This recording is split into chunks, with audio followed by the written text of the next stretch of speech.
Dirty beach in India. വിദേശിയുടെ video viral.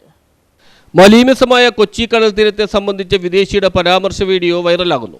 ഡെൻമാർക്കിൽ നിന്നുമെത്തിയ വിനോദസഞ്ചാരിയാണ് ഫോർട്ട് കൊച്ചി കടപ്പുറത്തെ മാലിന്യ കുമ്പാരവും ശുചിത്വമില്ലായ്മയും അധികൃതരുടെ സമീപനത്തെയും രൂക്ഷമായി വിമർശിച്ച് വീഡിയോ ചിത്രീകരിച്ചത്. ഇത് സമൂഹ മാധ്യമങ്ങളിൽ പ്രചരിച്ചതോടെ വിവാദമായിരിക്കുകയാണ്. ഒട്ടേറെ രാജ്യങ്ങൾ സന്ദർശിക്കുന്ന തനിക്ക് ഇത്തരമൊരു ബീച്ച് കാണാൻ കഴിഞ്ഞില്ലെന്നും പരാമർശിക്കുന്നു. Only criticism of this beach is the absolute state of the rubbish. Look, so much washed up crap, coconuts and polystyrene and rope from the fishing.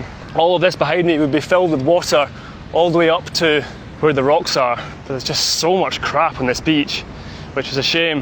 The odd beach clean wouldn't go amiss. ഇന്ത്യയിലെ മലീമസ തീരം dirty beach in India എന്നതാണ് video. 1 minute ദൈർഘ്യമുള്ള വീഡിയോയിൽ കടൽ തീരത്തെ മാലിന്യം, കുപ്പികൾ, മാംസാവശിഷ്ടങ്ങൾ, വലകളുടെ അവശിഷ്ടങ്ങൾ തുടങ്ങി ബീച്ചിനെ മലീമസമാക്കുന്നവയെ പരാമർശിച്ചാണ് വീഡിയോ ചിത്രീകരിച്ചിരിക്കുന്നത്.